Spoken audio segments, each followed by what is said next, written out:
अस्सलामुअलैकुम my YouTube friends, welcome back to my channel. Hope कि आप लोग बिल्कुल ठीक ठाक हैं और आप सबकी दुआ से अल्हम्दुलिल्लाह मैं भी काफ़ी बेहतर हूँ।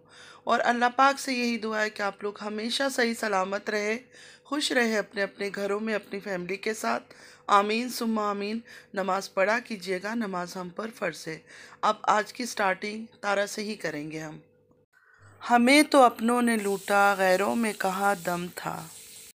तो तारा से ये कहना चाहूँगी कि तारा, सच में किसी ने तुम्हें लूटा है या ये सब चीज़ें सिर्फ स्क्रिप्टेड है? जैसा तुम चाहती हो, जो तुम चाहती हो, जिस तरह तुम स्क्रिप्ट लिख के लोगों को देती हो, अपनी फैमिली को, वो उसी तरह से पेश आते हैं, उसी तरह से चीज़ों को शो कर रहे हैं। अच्छा, अब बात करते हैं रुबीना जी के बारे में। आज रुबीना जी के घर उमर आया, जो फ़ारूक भाई का बेटा है। मुझे एक बात समझ नहीं आई, उमर का अचानक आ जाना कुछ समझ नहीं आया। आप लोगों को किसी को अगर समझ आया तो ज़रूर मुझे बताइएगा, क्योंकि बाबर दिलबर तो काफ़ी टाइम से इस घर पे रह रहे हैं, कभी उमर को हमने नहीं देखा यहाँ आते हुए। कल नैना गई, नैना के साथ फ़ारूक भाई ने ऐसा सलूक किया, मिलने नहीं दिया, इतना कुछ बुरा हुआ, जहाँ हम इतना तड़प उठे, हमने वीडियो पे वीडियो बना ली कि इस तरह नैना को साथ करना नहीं चाहिए था, ये था वो था, और आज उनका बेटा यहाँ पहुँच गया। मुझे टॉन्सिल हो रहा है तो थोड़ा सा मैनेज कर लीजिएगा मेरी बातों को। कहने का मतलब ये है, कहीं ऐसा तो नहीं है कि ये सब तारा का ही ड्रामा है, तारा का ही प्लानिंग है, तारा का ही लिखी हुई स्क्रिप्ट है जिस पे सारे मिलके काम कर रहे हैं। तो रात को बैठ के मैंने कुछ चीज़ें सोची तो थोड़ा सा मेरे दिमाग में आया, और मेरे कुछ व्यूअर्स ने भी मुझे इंस्टाग्राम में मैसेज की कि नैना का भी कुछ समझ नहीं आया कि नैना गई, नैना ने कोई वीडियो नहीं निकाला। अगर नैना को रोना आ रहा था तो जब उन्होंने अंदर ही जाने नहीं दिया तभी नैना को रोना तो आया होगा। रो रही थी नैना बैठ के, तो उसी टाइम गेट के बाहर ही शो करके अगर वो वीडियो बना लेती और दिखा देती रो भी रही है और ये मैं दरवाजे में खड़ी हूँ, फ्लावर बुके भी मेरे हाथ में ही वापस में लेकर आ गई हूँ, मुझसे उन्होंने लिया भी नहीं है, ये सब चीज़ें, तो थोड़ा सा ज़्यादा रियलिटी नहीं लगता? मतलब ये फैमिली तो ऐसी है कि मोबाइल इनके हाथों में रहता है, कुछ भी करते हैं, कुछ भी करते हैं, उठते बैठते हंसते खाते रोते, कुछ भी होना इनके हाथों में मोबाइल होता है और वो ऑन रहता है, वो रिकॉर्डिंग पे रहता है। तो इन्होंने ये सब चीज़ें क्यों नहीं रिकॉर्ड किया? सिर्फ बाइक में बैठा हुआ दिखा दिया हम जा रहे हैं, तो बाहर मैं खड़ा होके भी सारा चीज़ें दिखा सकते थे, सारी बातें भी हो सकती थी कि मैं आई थी मिलने के लिए, मुझे मिलने नहीं दिया गया। आराम से घर आके बिल्कुल कूल डाउन होके उसके बाद भी तो रोई ना, तो उससे उस वक्त भी रोना आया होगा। तो अब ये सवाल दिल में आ रहा है, मेरे दिल में नहीं, काफ़ी लोगों के आ रहा है, काफ़ी व्यूअर्स के दिल में ये सवाल आ रहा है कि 15 मिनट तक नैना ने बोला मैंने बेल किया, इन्होंने दरवाज़ा नहीं खोला। तो उस 15 मिनट के दरमियान उसमें भी नैना ने वीडियो शूट नहीं किया, ना शाहरुख ने वीडियो उठाया। हालांकि हम जानते हैं कि ये लोग खाते उठते बैठते वॉशरूम जाते कपड़े चेंज करते, नींद से आँख खुलती है इनका, हाथ में कैमरा होता है और कैमरा ऑन होता है, तो कुछ तो शूट करना था। मैं तो ये सोचती हूँ कि सितारा का जो घर का बाहर का एरिया है, जो गेट है या जो 7 एरिए हैं, सारा वो वीडियो में हमने 1000 बार देख चुके हैं। मतलब वो छुपाया नहीं है पब्लिक से या व्यूअर्स से। तो अगर ये लोग निकाल लेते तो क्या फ़र्क पड़ता कि हाँ ये फ्लावर बुके लेके हम लोग इंतज़ार कर रहे हैं, कोई हमारे लिए दरवाज़ा नहीं खोल रहा है। तो अगर बाहर भी था, उसको परमिशन नहीं थी अंदर जाने की, तो वो बाहर से शूट कर सकता था कि देखो गेट खुला है, नैना जा रही है, या नैना इनसे गेट में खड़ी होकर बातें कर रही है, वो अंदर जाने नहीं दे रहे हैं। मतलब ये लोग जो चीज़ भी ज़रूरी होता है, आप लोग हमेशा ये चीज़ नोट करना, ये वो चीज़ें कभी नहीं दिखाते हैं, वो सिर्फ अपने मुंह से बताते हैं। वो जो दर्द होता है ना, वो मुंह से बयान करते हैं। इससे पहले भी एक दफ़ा सितारा ने भी यही चीज़ किया था, जब ये कश्मीर से विलेज गई थी, कौसर प्रेग्नेंट थी, उस टाइम पे भी इसने इतना ही बड़ा सीन क्रिएट किया था कि कौसर की अम्मी अब्बू आए और मुझे इतनी बद्दुआ दी उन्होंने कि तुम्हारा हर चीज़ तबाह हो जाएगा, तुमने जो कमाया वो ख़त्म हो जाएगा, और कौसर को लेके चले गए। उस टाइम पे भी इसने उस चीज़ को शूट नहीं किया था। हालांकि इसका बेटा को आप लोगों ने देखा है ना, वो मोबाइल से शूट करता है, लेकिन उस दिन किसी ने कुछ नहीं किया, सिर्फ उसने मुंह से बोला। मतलब जो मेन फैक्ट होता है, जो मेन टॉपिक होती है, और जो मेन दर्द भरी दास्तान इनकी होती है, जो इनके साथ नाइंसाफ़ी लोग करते हैं, वो कभी भी ये लोग दिखाते नहीं हैं, वो सिर्फ ये बताते हैं। हर टाइम, वरना इनकी आंखें खुलती है, मतलब मुंह भी नहीं इनका धुलता है, और हाथ में इनकी कैमरा होता है कि हम शूट कर रहे हैं। तो आप लोग कंफ्यूज्ड नहीं हो जाना कि कैमरा कैमरा क्या बोल रही है, मतलब वही मोबाइल का कैमरा ऑन रहता है, शूट शूट मोड पे रहता है हमेशा। अब कल नैना के साथ इतना बुरा बुरा हुआ, हमें भी बुरा लगा, हमने भी वीडियो बनाई कि ये सब नहीं होना चाहिए था बेटी के साथ, किसी बेटी को इस तरह घर से वापस नहीं करना चाहिए था, अच्छी बात नहीं है। और आज उमर आ गया, इतने टाइम तक उमर कभी बाबर दिलबर के पास नहीं आया, लेकिन आज वो बाबर दिलबर दोनों वहाँ चले गए विलेज में, और यहाँ वो आ गया। और आके मतलब इतना मासूम बच्चा है, उसके चेहरे से ही मासूमियत दिख रहा था, लेकिन ऐसा लगता है जैसे शायद उसको सिखा के दिए हों बातें।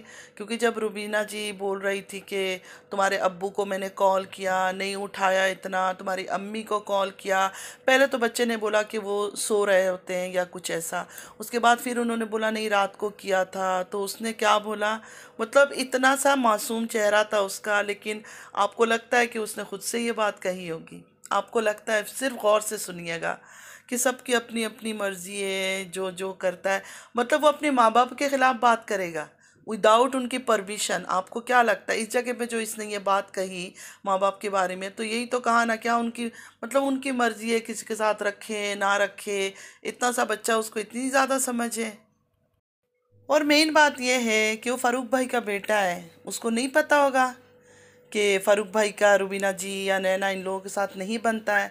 वो तारा के बारे में नहीं जानता होगा कि तारा को ये लोग पसंद नहीं है, और वो अचानक इनसे मिलने क्यों आ जाता है। इतने टाइम तक कभी वो लड़का सामने नहीं आया, किसी से मिलने नहीं आया, अचानक वो इनके घर में पहुंच गया। और रुबीना जी भी इतना ख्याल कर रही थी कि शाहरुख छोड़ कर आएगा, गेट के बाहर दूर खड़े रहना, उसको छोड़ कर आना अपने घर में, ऐसा ना इधर उधर हो जाए। मतलब वो बच्चा कराची में काम करता है, अगर एक बच्चा काम कर रहा है कराची में और अकेला रह रहा है तो उसको माशाल्लाह हर चीज़ आती होगी, क्योंकि वो तारा के घर पे तो नहीं रहता। हमने तो कभी उसको तारा के घर पे नहीं देखा। फ़ारूक भाई तारा के घर में रहते हैं, उनका शेफ़ बना हुआ है, खाना बना रहे हैं, खाना खिला रहे हैं, सर्व कर रहे हैं, हर चीज़ कर रहे हैं। माँ के रहते हुए भी हमने और बच्चों को देखा है कि उस तारा के घर में, लेकिन उमर को कभी नहीं देखा कि वो तारा के घर में रहते हुए। वो ज़ाहिर है जहाँ काम करता है वहाँ उसको जगह दी होगी रहने के लिए। साफ पता चल रहा था कि वो लड़का कैमरा शाई है, बहुत ही शर्मीला टाइप का बच्चा है, क्योंकि एक दफ़ा उसने सर नहीं उठाया, सर नीचे करके ही बैठा हुआ था, और बातें भी ऐसा कर रहा था, सिर्फ उसको इस्तेमाल किया गया इस ड्रामे के अंदर। मुश्किल से वही बातें कर रहा था जो उसको सिखाया गया कि इस तरह की बातें करना। एक हमने देखा तारा का जो बेटा है वो बहुत बोल्ड टाइप का है, एकदम से कैमरे में आता है, हंसता है, बोलता है, एक्टिंग करता है, लेकिन ये लड़का जो उमर है वो इतना एक्सपर्ट नहीं है। इसको जो बताया गया है उसने खामोशी से वही रोल अपना अदा किया है। ये देखे जो हरकतें हो रही है उसमें डाउटफुल तो इंसान रहता है, बाकी अल्लाह को बेहतर पता है। मैंने हमेशा सही का साथ दिया है, सलमा को साथ दिया है, रुबीना जी की जब ज़रूरत हुई रुबीना जी का साथ दिया है, जब नैना का देखा है नैना का साथ दिया है। लेकिन मैं अंधी सपोर्टर नहीं बन सकती हूँ, किसी के भी अंधी सपोर्टर, ब्लाइंड सपोर्ट मैं किसी को नहीं कर सकती हूँ। किसी के बारे में भी दिल में मेरा शक आएगा, मैं ज़रूर उस बात को आप लोगों के सामने रखूँगी, अपनी बारे में बताऊँगी मैं क्या सोचती हूँ, अपनी लोगों से भी जानना चाहूँगी आप लोगों की ओपिनियन क्या है इस बारे में। हो सकता है मैं गलत हूँ, हो सकता है मैं सही हूँ, मुझे नहीं पता। ये रिएक्शन चैनल है कि जिस दिन जिस तरह वो लोग अपना आपको दिखाएंगे, जिस दिन उनकी एक्टिंग से मुझे जो नज़र आएगा मैं उसी बेसिस पे बात करूँगी, क्योंकि मैं पर्सनली इनमें से किसी को नहीं जानती हूँ। जो ये लोग दिखाते हैं मैं उसी चीज़ के ऊपर बात करती हूँ। मैं कोई गारंटी नहीं ले सकती हूँ दूसरों की तरह, दूसरे जो बिल्कुल एक 100% श्योर होके बात करते हैं। अल्लाह बेहतर जानता है, हर चीज़ अल्लाह को पता है। मैं सिर्फ जो चीज़ मुझे नज़र आ रहा है, मेरे दिमाग में जो आता है, मैं सिर्फ वो बातें आप लोगों के साथ शेयर करती हूँ। और सलमा की तरफ से भी एक खुशखबरी आई है कि उन्होंने रुबीना जी को बुलाया है कि मेरे पास आ जाओ, और रुबीना जी ने कहा कि मैं आ जाऊंगी, और उनको उम्रा का भी ऑफ़र मिला है। तो मुझे तो लगता है कि रुबीना जी को ये मिस नहीं करना चाहिए, अल्लाह के घर जाने का, इबादत का अगर मौका मिल रहा है तो ज़रूर उनको जाना चाहिए। तो आई होप कि बाकी जल जल के कोई तमाशा ना करे, कोई कंट्रोवर्सी क्रिएट ना करे, कोई हंगामा ड्रामे, मतलब बहुत कुछ तो होगा, 100% इस बीच बहुत कुछ होगा। मतलब इनके जाने को लेकर भी काफ़ी व्यूज़ कमाए जाएंगे, बहुत सारे ड्रामे होंगे, बहुत सारे रुकावटें आएंगी। दुख की बात तो ये है कि सगी माँ अपनी बेटी को ऐसे टाइम छोड़कर कैसे आई। मतलब ड्यू डेट में थोड़ा टाइम रह गया, मंथ या 1.5 कुछ ऐसे रह गया होगा। ये रुक भी सकती थी, अपनी बच्ची की हर चीज़ खुशी देखकर भी आ सकती थी, क्योंकि ये टाइम ऐसा होता है ना, शायद बहुत ही एक मुश्किल टाइम होता है लड़की के लिए या किसी भी औरत के लिए, किसी भी फीमेल के लिए। जो ये टाइम होती है ना, बहुत ही तकलीफ़ वाला होता है। तो उस टाइम पे अपनी माँ का साथ रहना बहुत ज़रूरी था। अगर माँ पास ऑलरेडी थी तो उनको रुकने में कोई मसला नहीं था, लेकिन नहीं, इनको तो यहाँ आके ड्रामे करने थे। आंटी अंकल को, अपने हस्बैंड को साथ लेकर आई, और जब से आई है तब से आंटी ड्रामे ही कर रही है। मतलब ये टाइम इतना क्रूशियल होता है कि लोग, कंट्री में माँ होती है उसको बुलाते हैं विज़िट पर कि डिलीवरी तक यहाँ रुक के जाओ, कि अपनी बच्ची को इस हाल में छोड़कर आ गई। बच्ची कितनी भी बड़ी हो जाए, मुझे ऐसा लगता है कि हम जितने भी बड़े हो जाए ना, अपने माँ बाप के लिए कभी भी हम उस तरह बड़े नहीं होते। हाँ, ये और बात है कि इन्होंने, ये डॉलर आंटी ने अपनी बेटी को हर गलत काम में छूट दी हुई है। हाँ, हमारी माँ बाप ने हमें कभी गलत चीज़ों में छूट नहीं दिया है, लेकिन हाँ, हमारी ज़रूरत के टाइम पे हमारी मेंटल सपोर्ट भी बनी है। अगर हमने गलती की है उसमें हमें डांटा भी है, गुस्सा भी किया है। मैरिड होने के बाद भी हमें बहुत सारी बातें सुनने को मिली है। हमें गुस्सा किया है छोटी छोटी बातों पे कि ऐसे नहीं करना चाहिए, ऐसे चलना है, ऐसे बोलना है, ऐसे बिहेव करना है। क्योंकि माँ बाप तो हमेशा सिखाते रहते हैं, और ये एक माँ बाप की दुआ, दूसरी माँ बाप का एडवाइस, नसीहत हमेशा मिस करते हैं हम लोग। अभी कभी भी कोई तकलीफ़ आता है ऊपर, तो ये होता है कि नहीं है कोई इस तरह का दुआ करने वाला जो माँ बाप कर सकते हैं। बहुत टाइम समझ नहीं आता है कि हमें क्या करना चाहिए, क्या फ़ैसला करें, कौन सी डिसीशन लें। उस टाइम पे भी मिस करते हैं कि आज कोई भी नहीं है जिससे हम पूछ सके कि हमें क्या करना चाहिए। एक चीज़ भी आप लोगों को याद दिला दूँ, मलिक शहजाद एक हैं, उन्होंने काफ़ी टाइम पहले, जब ये सब लोग बोल रहे थे कि नहीं हमारी सुलह नहीं हुई थी, मलिक शहजाद आए थे और उन्होंने कहा था कि इनकी सुलह हो चुकी है। उस बात पे दिलबर ने भी काफ़ी उनको मुंह तोड़ जवाब, ये तोड़ जवाब दे रहा था, लेकिन फिर भी उन्होंने कहा कि जो सच है वो सच है, इनकी आपस में सबकी सुलह हो चुकी है, सिर्फ वो सामने बताना नहीं चाहते। इस बात का भी उन्होंने गिला किया था मलिक शहजाद ने। तुम लोग हमें बताते थे ये करना है, ये करना है, इस तरह मतलब यूट्यूब में बातें करनी है, इस तरह अपनी वीडियो में बातें करनी है, लेकिन अब तुम लोग हो गए हो बड़े लोग। अब तुम लोग जब हमें इन्फॉर्म ही नहीं करते हो किसी बात का, तो हमें जो चीज़ का सच्चाई पता चलेगा हम वही चीज़ शेयर करेंगे। तो हमें पहले बताना था, ये बात नहीं बताओ, ये नहीं बताओ। तो मतलब उन्होंने पूरा ये बताया कि पहले जो ये लोग वीडियो बनाते थे मलिक शहजाद लोग, ये बातें तुम लोगों ने वीडियो में करनी है। और अब जो कि ये लोग बड़े लोग बन गए हैं, बाबर लोग, मतलब पैसे कमाना शुरू कर दिए यूट्यूब से, तो अभी ये लोग उनकी परवाह नहीं करते, उनको नहीं बातें करते हैं, नहीं बात करते हैं, ना कॉल करते हैं, ना बताते कि अब क्या करना है, नहीं करना है। तो उस बेसिस पर उन्होंने ये बात की थी कि इनकी सुलह हो चुकी है। मतलब जो बर्थडे में गिफ्ट दिया था रुबीना जी ने और नैना ने, ये आयत को और तैयबा को, वो भी स्पेशली शूट करके साजिद अमीन ने दिखाया जाके मैं किसी को बाहर दे रहा हूँ। मतलब वो चीज़ ना भी दिखाते हैं क्या फ़र्क पड़ता, लेकिन नहीं, उन्होंने शूट करके पूरा दिखाया कि उसमें कंट्रोवर्सी हो, बातें हो, वीडियोस बने उस टॉपिक के ऊपर। मतलब इतनी गंदगी इनकी निकल कर आ गई, इतना झूठ इनका पकड़ा गया, इतने करेक्टर इनके ख़राब है, घर के बच्चे बच्चे का, बड़े बड़े का, बूढ़ों का, सब कुछ पता चलते हुए भी लोग इनको व्यूज़ देते हैं। मुझे समझ नहीं आता है कि हम जैसे लोग जो रिएक्शन देते हैं, नॉर्मल बातें करते हैं, हमें लोग आते हैं, देखते हैं, ठीक है, जो जेन्युइन है वो है हमारे साथ, अल्हम्दुलिल्लाह, मैं उस बात की गिला नहीं कर रही हूँ, लेकिन फिर भी लोग कम देख रहे हैं ना इनके। आप लोग जाके व्यूज़ देखो। मतलब लोग चाहते हैं, यही चीज़ें चाहते हैं, जो लोग इनको देख रहे हैं। आप लोगों से मैं पूछना चाहती हूँ, आप लोग भी यही चाहते हो कि आपकी बेटियाँ, आपके बच्चे इसी तरह बदनाम हो, इस तरह उनके करेक्टर पर दाग लगे? आप लोग को ये सब चीज़ें पसंद है, तभी आप लोग इतने ज़्यादा इन लोगों को व्यूज़ देते हो, देखते हो, अप्रिशिएट करते हो कि हाँ ऐसे हरकतें करके आगे बढ़ सकते हो, ज़िंदगी में सक्सेसफुल हो सकते हो इन्हीं रास्तों से।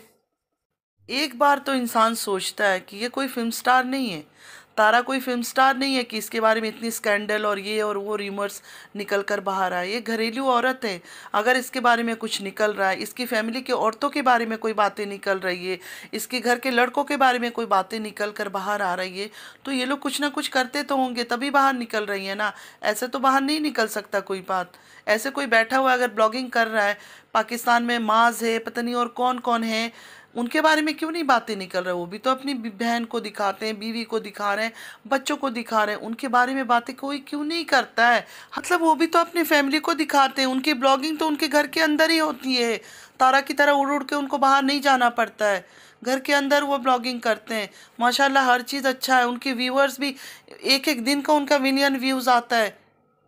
तो इसके बारे में इतनी बातें हो रही है, फिर भी आप लोग इसी को चढ़ाए जा रहे हो, अप्रिशिएट कर रहे हो कि हाँ करो।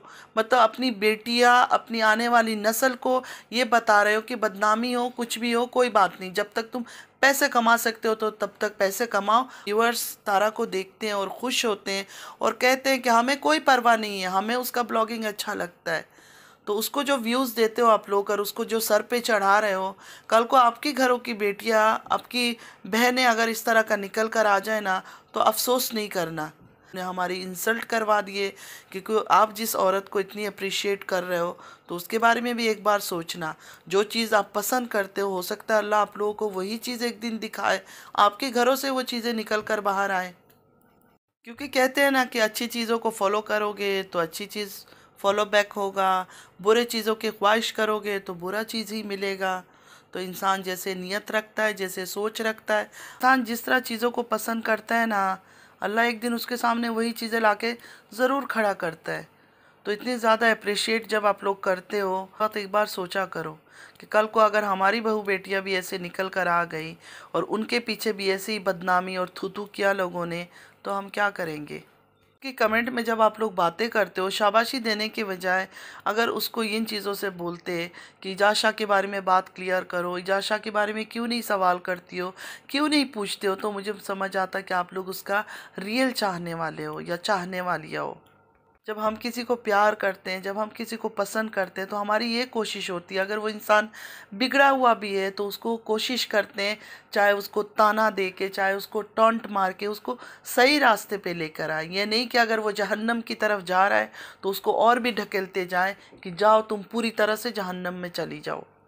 और हम जो रिएक्शन देते हैं, उस रिएक्शन से भी अगर कभी वो देखकर एक पल के लिए भी उसके दिल में आ जाए कि हाँ मैं गलत कर रही हूँ, मुझे इतना झूठ का सहारा नहीं लेना चाहिए, मुझे अपनी नॉर्मल ब्लॉगिंग करनी चाहिए, तो हम तो सोचेंगे हम खुश नसीब है अगर हमारी कोई बात उसके दिल को छू जाए और वो इन गंदे रास्तों को छोड़ के बिल्कुल सिंपल सा अपना ब्लॉगिंग करे, अपने बच्चों को टाइम दे, अपने आप को काम करे, शांत करे, बाहर उछल कूद ये वो ना करे। बच्चे बिगड़ते हैं फ्रेंड्स, आजकल मैंने बहुत सुना, आजकल के जो यंग जनरेशन है ना, बहुत ही बिगड़े हुए हैं, माँ बाप के कंट्रोल में नहीं है। लेकिन तारा बिल्कुल आजकल की जनरेशन, मतलब आजकल की 15-16 की टीनेजरहुड में तो नहीं है ना तारा। वो तो 3 बच्चों की माँ है, एक बेटा उसका ऑलरेडी 14 ईयर्स का है, मतलब वो तो एक मैच्योर औरत है। उसकी एज तो नहीं है टीनेजर बच्चों की तरह गलतियाँ और गुनाह करती फिरे वो। उसको तो अभी बहुत ही काम, बहुत ही शांत होना चाहिए। आंटी को उसको सिखाना चाहिए ये सब चीज़ें। अभी भी अगर आइए तो अपनी बेटी को ये सब चीज़ें सिखाना चाहिए कि आप शांत हो जाओ, जितनी उछल कूद करना था तुमने कर लिया, आप बिल्कुल शांत होकर इज्जत से बैठो। लेकिन जिस तरह से ये दोनों हस्बैंड वाइफ, मतलब अंकल आंटी, इसको सर पे चढ़ा रहे, मुझे लग रहा है आने वाले वक्त में ये उससे भी बड़ा कुछ रिकॉर्ड ब्रेक करेगी। अच्छा, डॉलर आंटी तो डॉलर आंटी, जो अंकल जी है जिनको एक आंख से नज़र नहीं आता है, वो भी तारा के पीछे पीछे रहते हैं। आज भी देखो आंटी ने, उस दिन भी मैंने कहा था कि आंटी जी अपनी अबाया को चेंज कर ले। काफ़ी लोग एतराज़ करते हैं, मुझे कमेंट्स आता है, मुझे मैसेजेस आते हैं इंस्टा में कि आपकी अबाया के बारे में बात करूं, आपकी बुर्का के बारे में बात करूं कि आंटी थोड़ा सा लूज़ फिटिंग का बुर्का पहना करे, इतने फिटिंग वाले बुरके नहीं पहनना चाहिए। क्या आपको पता नहीं है कि बुर्का हम क्यों पहनते हैं? बुर्का हमें अपने जिस्म से, जो हमारा बॉडी का साइज़ है, उससे लूज़ रखना चाहिए कि लूज़ पहने। अच्छा, अंकल जी भी पीछे पीछे पीछे पीछे घूम रहे होते हैं। आज माँ बेटी मिरर में एक साथ दिख गए तो अंकल जी ने फ़ौरन मना कर दिया, ऐसे नहीं देखना, जुदाई हो जाएगी। मतलब यही छिचोरापन, यही फजूल बातें करने के लिए लोग सऊदीया से यहाँ आए। उनको अच्छा नहीं लग रहा था, वहाँ इज्जत से सुकून से खामोश पड़े हुए थे ना, वो उनको रास नहीं आ रहा था। इनको यही सब चीज़ें चाहिए थी जो पाकिस्तान में जैसे इन्होंने कदम रखा और इनको मिल रही है। और अंकल आंटी, आप लोग अगर चैनल बनाओगे ना तो ये चैनल बनाना अभी तो हम जवान हैं ये नाम रखना, या फिर मजलूम माँ बाप। वैसे अंकल आंटी आप दोनों बहुत नोटी हो, मेरी नज़र आप दोनों की तरफ ही है। मेरी नज़र, मेरी निगाहें हमेशा आप दोनों की तरफ है। आप दोनों कैसे देखते हो, कैसे हंसते हो, कैसे बोलते हो। और अब बात करते हैं तारा के बारे में। एंड में आज उन्होंने बड़ी एक इस्लामिक लेक्चर दिया। अच्छी बात है, ये सब बातें करनी चाहिए, बिल्कुल करना चाहिए और फॉलो भी करनी चाहिए। देखिए, मुंह से तो हर कोई बड़बड़ा लेता है बैठ के, मुंह से तो बोल दो तुम इस्लामिक के 1000 लेक्चर दे दो लोगों को बैठ के, अगर तुम खुद उस पर अमल नहीं करोगी तो क्या फ़ायदा है।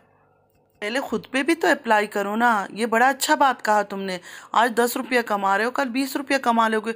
हर टाइम शुक्र अदा करना चाहिए। हमें तो पता है, हम तो हर टाइम शुक्र अदा करते हैं।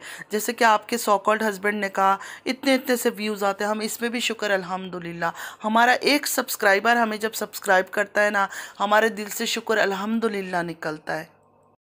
तो हमें पैसों का इतना ग्रीड नहीं है, ज़रूरत है लेकिन लालच नहीं है। हम उस पैसे को कमाने के लिए झूठ, मक्कारी, कोई बदमाशी हरकत बिल्कुल नहीं कर सकते। तो इतना बैठ के जहाँ लेक्चर दिए तो खुद पे भी कुछ तो अप्लाई करो ना। तुम इतनी शुक्राने वाली औरत हो, लेकिन इजाशा से तुम बराबर पैसे लेती थी। वीडियो में ही देखा था, जो आयत इजाशा की गोद में थी और पूरा नोटों का बंडल उसके हाथ में दिया हुआ था इजाशा ने। इतनी शुक्राने वाली औरत हो तो ये सब पैसे क्यों लेती थी आदमी से। मतलब एक मैरिड औरत एक पराया आदमी से क्यों पैसे ले रही थी इतने ज़्यादा, किस वजह से। तुम तो इतनी ग्रेडी हो, इतनी नाशुक्र औरत हो। व्यूज़ क्या तुम्हारे डाउन हुए, तुमने अपने मरे हुए बाप को नहीं छोड़ा, उनके फटी हुई जूतों की झूठा स्टोरी लेकर आ गई, अपनी माँ की 3 शादियों का स्टोरी लेकर आ गई, अपनी और पता नहीं किसका गुनाह होते तुमने देख लिया। बिस्तर के नीचे से तुम ऊपर कुछ हो रहा था वो सब तुमने देख लिया। तुमने तो गंदगी की हर लिमिट को क्रॉस किया सिर्फ पैसे कमाने के चक्कर में। अभी भी टाइम है, अपने आप को बदलो। पैसा पैसा मत करो, ये पैसा तुमने कब्र पे लेके नहीं जाना है। अपने बूढ़े माँ बाप को अच्छे खासे, वो अल्लाह के घर के पास थे, वहां से यहाँ इनको गालियाँ खिलाने के लिए लेकर आ गई हो तुम। मतलब अभी तुम्हारे जो स्टेप फादर हैं और जो तुम्हारी डॉलर आंटी अम्मी हैं, उनको तो अभी सिर्फ इबादत की ज़रूरत है, खाना पीना और इबादत। उनको भी तुमने अपने कंट्रोवर्सी में शामिल कर लिया है। तो फ्रेंड्स, आज के लिए बस इतना ही। तबीयत थोड़ी सी ख़राब है, हेडेक हो रहा है और गला ख़राब है, तो इंशाल्लाह ठीक हो जाएगा। आप सबकी दुआ मेरे साथ है। और कोई बात भी, मेरी कोई भी सिंगल बात भी अगर बुरा लगता है, आप लोगों को लगता है कि ये बात सही नहीं है, तो आप लोगों ने मुझे कमेंट में बोलना है कि हाँ ये बात तुमने गलत बोला है। चाहती हूँ कि आप लोग मुझे बताएं, जहाँ मैं गलत हो रही हूँ मुझे ज़रूर बताएं। अल्लाह पाक हम सबको हिदायत दे, आमीन सुम्मा आमीन। जो जहाँ बीमार है अल्लाह उनको शिफा दे, हमारे बच्चों को हिदायत दे, हमें हिदायत दे, आमीन सुम्मा आमीन। नमाज़ ज़रूर पढ़ा कीजिएगा, नमाज हम पर फ़र्ज़ है। नमाज को मिस मत कीजिएगा, चाहे किस तरह भी तबीयत हो, जिस हाल में भी हो, नमाज ज़रूर अदा कीजिएगा, नमाज फ़र्ज़ है। और अगर मेरी वीडियो अच्छी लगी है तो लाइक, सब्सक्राइब और शेयर ज़रूर कीजिएगा। चैनल पे जो भी न्यू आ रहे हैं, आप सबसे रिक्वेस्ट है, आप लोगों ने भी लाइक, सब्सक्राइब और शेयर ज़रूर करना है। कमेंट भी ज़रूर कीजिएगा। हो सकता है मैं रिप्लाई थोड़ा लेट करूं, लेकिन हर एक का रिप्लाई ज़रूर करूंगी। चलती हूँ, दुआ में याद रखिएगा। ज़िंदगी रही फिर मुलाकात होगी। अल्लाह हाफिज़।